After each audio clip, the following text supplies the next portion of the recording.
Warning, this episode contains brain food that will lead to improved emotional and social intelligence.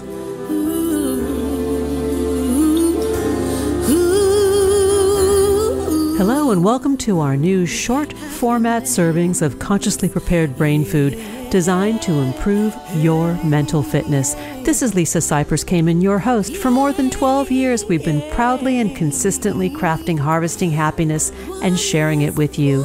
Each week, we spotlight diverse thinkers and doers who are contemporary trendsetters and change agents devoting their lives to creating a better world in which to live. We invite you to listen up and change the way you think about human happiness.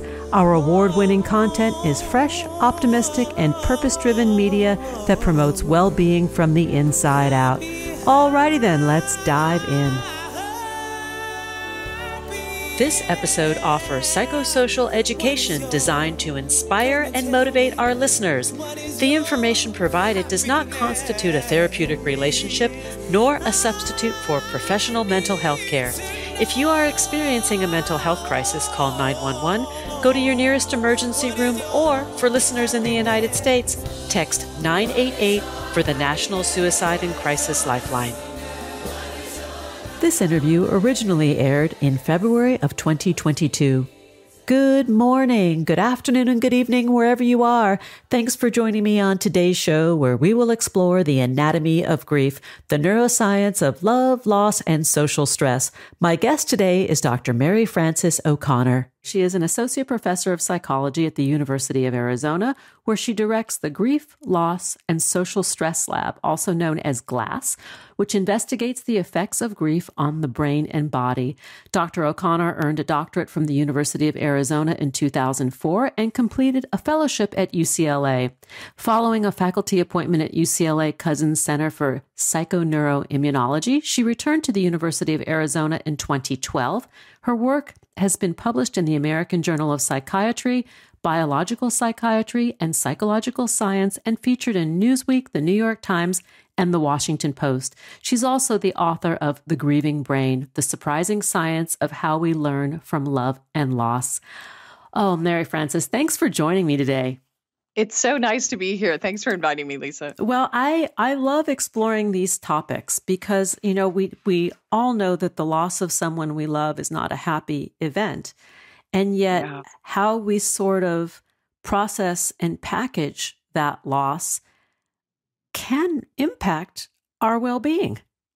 Absolutely. And it's such a universal experience. I think as much as we don't want to think about it because we're so anxious about death and loss, at the same time, it really does affect everyone at some point. Yes. It's a universal experience. It is a guarantee, and there's no way out of it kind of thing. Mm-hmm. Why is it so hard for us to wrap our head around this notion when our loved one has passed? Like they're here one day, and in many cases, they're fine. You know, we're engaging with them, and then the next minute, poof, in an instant, it's over. It's changed. It's gone. Yes. Or it's gone to the rest of the world. You know, I take a perspective, a neuroscientific perspective, and really when we bond with someone, a spouse, a child, a sibling, a very close friend, all of the neurochemistry of our brain is sort of motivating us to seek them out, to spend time with them, to be with them, to enjoy them when we're with them. And usually, you know, every morning when you kiss your kids goodbye, they go off to school, and you kiss your spouse and they go off to the office. Well, back when we used to do that, you know that they're going to come back, that they're going to come home, that you could go find them if, you know, some event happened. And that attachment belief that they are out there in the world, that they are your one and only, that needs to be found if you lose touch with them, that is such a strong overriding belief in the brain. And so if you think about it this way, you know, sometimes I describe the brain as like a predictive organ. We have it to help us to understand what might happen next. That's part of how it evolved. And the idea that someone might not come back to us, that's not a very good prediction, right? Right. Death is thank God, a very unusual event. But the first day that you wake up next to that empty space in the bed, it doesn't really, your brain hasn't really understood yet, but they're not coming back. In fact, we hear people say this. I feel like they're just going to walk back through the door. Yes. And in the case of my aunt who passed, her partner of nearly 40 years, he still says that almost 10 months later. Yeah. Yeah. And this is the thing. It takes our brain a long time to sort of unlearn or relearn a bunch of new habits, right? Because everything we do day to day when we live with someone incorporates that other person, like a dance, right? In the house. Indeed. And also it just, that persistent belief, I can't say how strong it is, how much it influences the way we think. Tell us for a minute the differences in our brain between when there has been trauma and when there is the grief and loss of a loved one, because there are differences, right? Yeah, it's very interesting. I think, grief has not been studied systematically, historically at least, in psychology very much. That's fortunately changing. But what people originally thought was that grief was just a type of depression or a type of trauma. And what we understand now, in part because we understand the neurobiology a little better, is that grief is distinct. So, for example, with trauma, there is usually a traumatic event, although that can be a repeated event in the case, say, for example, of abuse. But usually there is an event, and we come to expect these bad things to happen in the world because of this trauma we've experienced. Grief is different in that it really is focused around the relationship to that beloved person. So while we feel the loss of them as though part of ourself is missing, it isn't necessarily that we expect that other people, for example, are going to die in our life. Now, you can have an overlap. People can have both trauma and grief, just like you can have both depression and anxiety. But we do think of them as being somewhat separate and even treat them somewhat separately. This is fascinating because we tend to lump them together, right? We see the loss of our loved one as a traumatic event. Yeah. But what I think you're saying is that the brain's response to trauma is different than the brain's response to the loss of a loved one. Yes. And part of the reason that I say that is, with the loss, when you think, well, what have you lost really? What's gone now?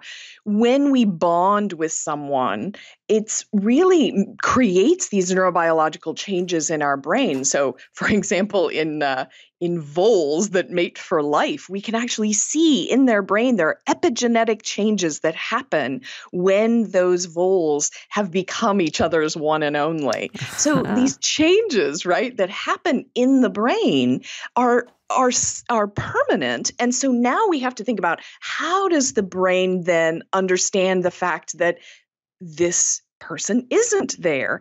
And it really has to do with, sometimes I hear people describe, I just so much want them to be back. And that is a different feeling than I'm very traumatized and I feel hopeless or helpless in the world. Those are slightly different. It may sound like splitting hairs, but I think they are different. Oh, I hear you. And I do see what you're saying. Grief causes us so many emotions. I mean, it's really like a stew. Yes, it is. Running the gamut from sort of the sadness and the despair to the anger and the rage. Yes, absolutely. And I think people are often shocked by both the intensity of the emotions that they experience, like the volume dial just got turned up. And also, I think grief is very frequently not what people are expecting it to be like. And even if you have had grief over someone who has died previously in your life, a new loss may bring with it very different feelings. I wanted to ask you about that because, it came to my mind as you were speaking that we think we know how we might respond to the loss, let's say, of an elderly grandparent. When we're young, Sure, we experience that loss. And that response is very different to the loss of our partner. absolutely. I sometimes say, the loss, the grief that we feel is really an extension of the love that we felt. And certainly we feel very different kinds of love for different people in our lives, don't we? Indeed. So maybe it's not so surprising that the grief feels very different. And, one of the feelings that people really struggle with sometimes is relief. So often we feel a great deal of relief when a person dies, and then you feel terrible guilt thinking, well, how can I feel relief about this? So lots of unexpected experiences. When there's been a prolonged illness or somebody has suffered, Yes. for a long time, there is some solace when they finally go. And I can definitely Absolutely. see, how there can be guilt as well. Like, oh, how could you be thinking that was a good thing that person finally died, That's right. Yes, that's right. And, we have to remember that there are also, sometimes I call it losing the less than loved one, right? Not everyone that we are connected to makes our life better. And so you have situations where an ex-spouse dies, or a person who was an alcoholic and had a very difficult row to hoe, but also made your own life very difficult. And that also leads to its own set of really complicated, confusing experiences. I want to talk with you about complicated grief, but I want to save it for the next segment because I think it will take longer than sort of a finishing thought or a topper, But one of the things that people will often ask when they're going through this is like, I just want it to end. How long is this going to go on? Like, I don't think I can, do this forever. And, what do we say? What can we offer to somebody who is in that place? I do hear this a lot. And actually, I hear this a lot from clinicians. Even when I lecture to medical residents, they all want to know, but really, like, how much is normal? And I try to tell them. Yes, the spectrum of normal. Yes, but there really isn't an end date. Here's an example. It's a very different analogy. But if I say to you, when did you get over your wedding day? Right? That's a really bizarre question. Yeah. There's no answer to that. And yet, that's very much what it's like. There was an event. It was profoundly life-changing. It impacted my whole family and all the people I interact with. And now I live this slightly different identity. That's true with widowhood as well, isn't it? Or losing a child. What does it mean to be a parent who doesn't have a child? How do we understand that? So, but to help people feel a little more at ease, the intensity of those waves of grief that knock you over, the intensity does usually recede a little bit. And more than that, grief is different from grieving. So even if we have grief, even if we get knocked off our feet again and again, the way we understand that experience changes over time. It feels more familiar. You develop better ways to deal with it. And you also start to restore a meaningful life. And that helps too. Yeah, I definitely want to talk about that, about the meaning making in the grief process, but we should go take a break. So to learn more about the work of Dr. Mary Frances O'Connor, please visit maryfrancesoconnor.com. We're talking about her book, The Grieving Brain, The Surprising Science of How We Learn from Love and Loss. You can connect with Dr. O'Connor on Twitter at Dr. MFO. Here comes the pause. We'll be right back. Before we take that break, let's chat about the summer heat and laziness in the kitchen. These days, the last thing I feel like doing is grocery shopping, prepping, and turning on that hot oven. That's why I'm a big fan of today's episode sponsor, EveryPlate. EveryPlate is America's best value meal kit that delivers easy prep, no oven meals without compromising quality, taste, and nutrition right to your doorstep. The beauty of EveryPlate is a huge variety of delicious choices so you'll never get stuck in a same old cooking rut. With 26 tasty and affordable recipes that change each week and pull together in 15 minutes or less and are oven-free, you'll spend less on groceries, less time in the kitchen, and end up with more money and time to play in the summer sunshine. Enjoy satisfying, appetizing options like linguine with burst tomato and kale, cantina-style shrimp tacos, and banh mi bowls that you can whip up in a jiffy. My most recent favorite is the roasted bell pepper flatbread. Yum. In fact, Every Plate's lower price point meal kits are so well known that it is what sets Every Plate apart from the others. At first, I was skeptical about Every Plate delivering deliciousness at a much lower cost, but I was happily satisfied, and I know you will be too. At our home office, we use Every Plate for weekday lunches and dinners to save time and money without compromising taste or healthfulness. All the money we save is going towards a trip to Europe in the fall. And right now, our listeners can grab a valuable offer worth up to $110. Get started with Every Plate for just $1.49 per meal by going to everyplate.com/podcast and entering code 49HH. Get $1.49 per meal by going to everyplate.com/podcast and entering code 49HH. Now let's take that pause. We'll be right back. Research tells us that happiness is good for our health. Happy people live longer, are more productive, and make better partners, parents, and professionals. Connect on Facebook at Harvesting Happiness and follow me on Twitter at Lisa Kamen for nutritious helpings of positive goodness. One thing I know for certain, happiness waits for no one, and at times we all need a little support. To learn more about cultivating sustainable well-being at home and at the office, visit harvestinghappiness.com to explore experiential online and on-site optimal lifestyle management consulting services, including recovery fortification and life crisis triage.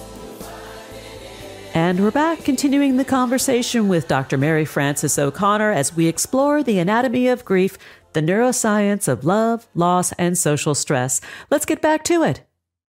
Mary Frances, just prior to the break, we said we were going to come back and touch upon the differences between grief and complicated grief. And I think this is a good point to kind of dip in to differentiate. Yeah, I like to make this distinction because since we know that grieving lasts and lasts, then you ask yourself, well, how do we know who might need intervention, who might need help?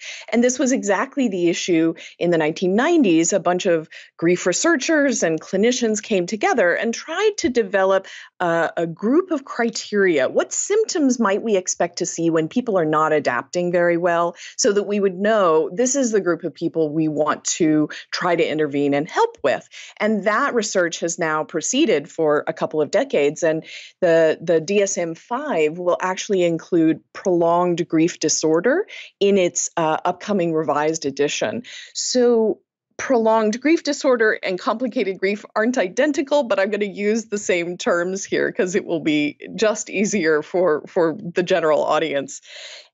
I like the term complicated grief because I think of it this way. Grief is a natural response to loss. So, for example, if you break your leg, you're not actually doing anything to heal. You're not, thinking hard about it or something. Those bones are knitting back together on their own. And that's a natural process of healing that takes time and might require support, right? Might require a cast.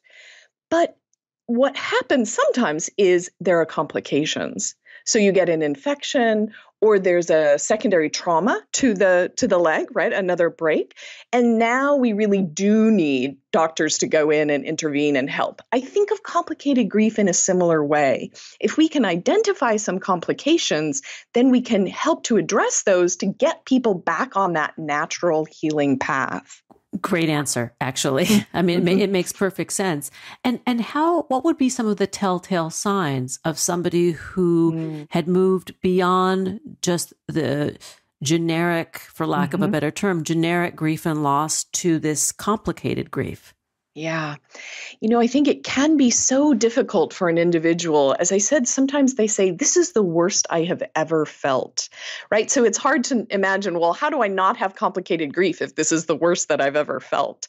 But in fact, when we look across the spectrum, we're looking at things like the person who is unable to get up and go out to work, right? It's impacting their daily life.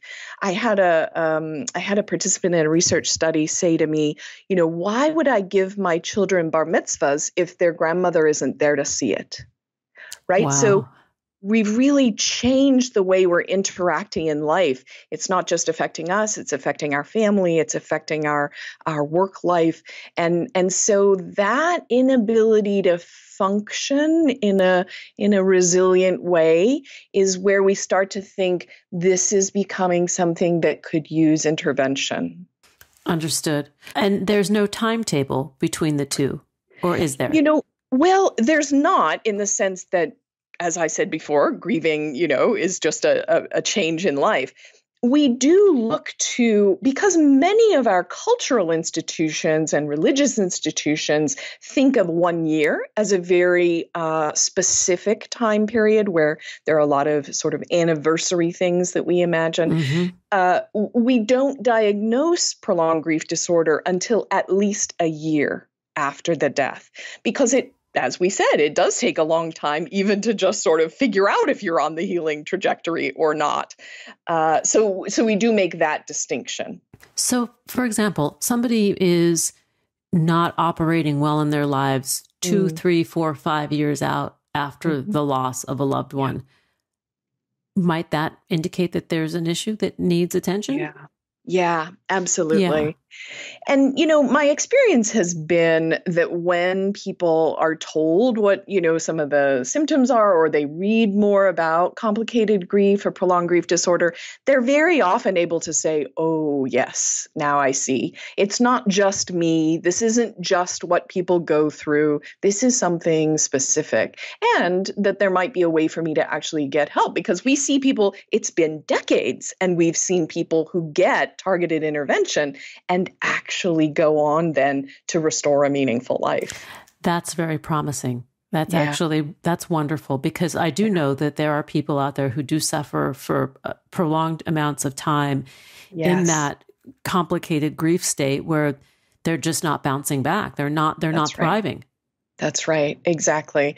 It's not that we don't expect grieving to change you. We just want you to also like the person that you've changed into. Oh, I like that. Tell us a little bit about the brain in grief. Like, what kinds of changes do we see, and in what parts of the brain? Yeah, it's an interesting question. And, the neurobiology of grief, sort of studying this, has grown up at the same time as a field as neuroscience as a field has grown up. And so the way we think about looking at the brain has changed over time. So I'll say this first. We mostly have studies of grief and not grieving, right? So we don't actually have a lot of studies, very, very few, where we do a neuroimaging scan of the same person, maybe 2 months and then a year after the death of someone. We mostly have just the one moment in time when they come in and they're feeling grief in the scanner. However, having said that, grief is complex. And so, of course, it involves lots of parts of your brain. It involves memory. It involves being able to take perspective. It involves emotion, and even things like, regulating your heart rate. And all of these different parts of the brain are involved in grief. But one thing we have noted is that there are, this is sort of new work coming out. Saren Seeley, one of my graduate students who's now got her own lab and research, she did a study where we just asked people to lie in the scanner just as they were. No task for them to do, just think whatever comes to your mind. And one of the things she discovered was the brain is sort of in different states at different moments, different connections between parts of the brain, so that you can see sort of, you might think of them as these interconnected patterns that we're in for a little period of time, and then we shift. And what she found was that people who had complicated grief tended to dwell in one state longer than others. And this is a bit of an interpretation, but you might almost say they got stuck in that state for longer than people who were not experiencing such severe grief. And so I think this is helpful maybe to think about how does the brain and the mind connect so that we might try to do interventions that make sense given what we're seeing with the neurobiology. And I'm wondering, the interventions, are they grief related or are they attention related? How we work with our own minds. Oh, that's a wonderful question. That's a very sophisticated question. Well, thank you. I would say that it's both, honestly. So one of the things in complicated grief treatment, which is an empirically supported multiple randomized clinical trials, complicated grief treatment, for example, helps people to figure out how to move into the feeling of grief and then out of it again. So teaching them this flexibility. And a lot of that has to do, as you say, with where we put our attention. So, for example, in this type of therapy, we ask people to tell the story of what happened when their loved one died. We actually record them telling that story, and then we ask them to listen to it every day. And the reason is it takes skill. It takes practice to kind of go there, right? Into that. Most feeling. Definitely. And then also find how to get yourself back into day-to-day life, right? So learning these skills to deal with that feeling flexibly. So it's like a prolonged exposure type of therapy. It is related to prolonged exposure. Yeah. That's exactly right. Yeah. Oh, that's amazing. So it's agility, mental agility training, but that happens to focus on the grief event. That's exactly right. Learning what it feels like to have grief, which is especially important for people who are really trying to avoid that experience of feeling grief, which is very common, and also to be able to pay attention to the present moment. Who is with you here now? How do you feel connected to the people around you? Which leads me to the final question or a talking point is the restoration of a meaningful life after these events happen. Yeah. Yeah. I think when people ask, when will this end? They want these waves of grief to stop. But I think, if we only think about, when are we feeling better as just being when the waves of grief knock us over less often, I'm not really sure that that's what people mean by feeling like they've adapted, feeling like they've accepted the death. And so we also think about meaning making, as you described. How do we understand this chapter of our life? And how do we imagine the next chapter of our life? So that sort of narrative therapy can be very helpful. But even just thinking through what is it that I'm feeling now? What am I enjoying now? How might I do a little bit more of that? Connect with a few more people or have a deeper conversation so that I can actually use what I've learned. This desire to seize the day sometimes is what people derive as insight. Or other people feel like I had no idea that these people I didn't know I would become so close to were going to be so supportive of me. So figuring out how to really have a restored and having learned something in life as well. So would you say it's a type of post-traumatic growth? I think that's the perfect word for it. That's actually the word I would use. But I would just also caution, this is an insight experience. No one can tell you what you will learn. A device is really not a good idea because it's not the person's own lived experience. So it is post-traumatic growth, but it has to be generated internally. I do like what you're saying about the grief recovery or processing journey is the insight experience, right? Like you have to be willing to go in order to go through. Yeah. And I guess that's the scary part for many. It's terrifying. It's absolutely terrifying. Yeah. It takes enormous courage and resilience. And we find, of course, that it goes better if we have support. And I say that both in a social support typical kind of way. We need our friends and family, but I think we also need to remember that bereavement is a health disparity. So even with COVID-19, we've seen the rates of mortality are very different in different communities. Yes. And that means the rates of grieving are very different as well. And we need to think about supports for people who are experiencing grief on lots of different levels. I think also the normalization and validation of grief, because Yes. I think as a Western society, the way we handle death and loss, we we outsource it and annex it from our experience. It all used to happen in the home, right? Yes, that's absolutely right. It was much harder to feel that this person might walk back in the door when you had sat for days with their body, right? Yes. You have all these memories of them. Well, that's not really how it happens anymore. And although I'm not necessarily suggesting we should go back to that, there have to be ways for us to talk about it with each other. In fact, part of the point of the book really is, I hope people take something good away from the lens that I give them, but I mostly hope it's a reason to have a conversation with your good friends or your colleagues about what you're experiencing. I highly recommend this book as somebody who is experiencing a bit of it myself, The Grieving Brain, The Surprising Science of How We Learn from Love and Loss. My guest today, who I'm so grateful for you to be here, is Dr. Mary Frances O'Connor. To learn more about Mary Frances's work, please visit maryfrancesoconnor.com. And on Twitter, you can connect at Dr. MFO.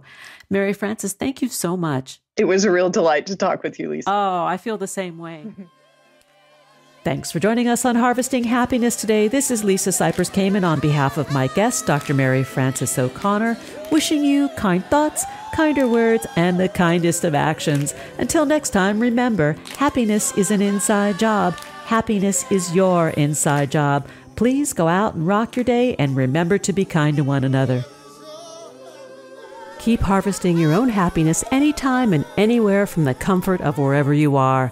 Subscribe, listen, and share hundreds of downloadable episodes from our mental muscle toning libraries at harvestinghappinesstalkradio.com, toginet.com, iTunes, Google Play, Amazon, Spotify, or wherever you get your podcasts. To learn more about my global consulting services, please visit harvestinghappiness.com. Spread more joy by liking us on Facebook at Harvesting Happiness and following me on Twitter at Lisa Kamen. Harvesting Happiness is produced by me, Lisa Cypers Kamen, Andrea Mungeli, Robin Boyd, Andrea Daly, and the awesome team at Podfly Productions, including Eric Begay, Kimberly Beck, and Alec Gus, in collaboration with TogiNet Radio, KBUU, RadioMalibu.net, and is available on PRX, the Public Radio Exchange.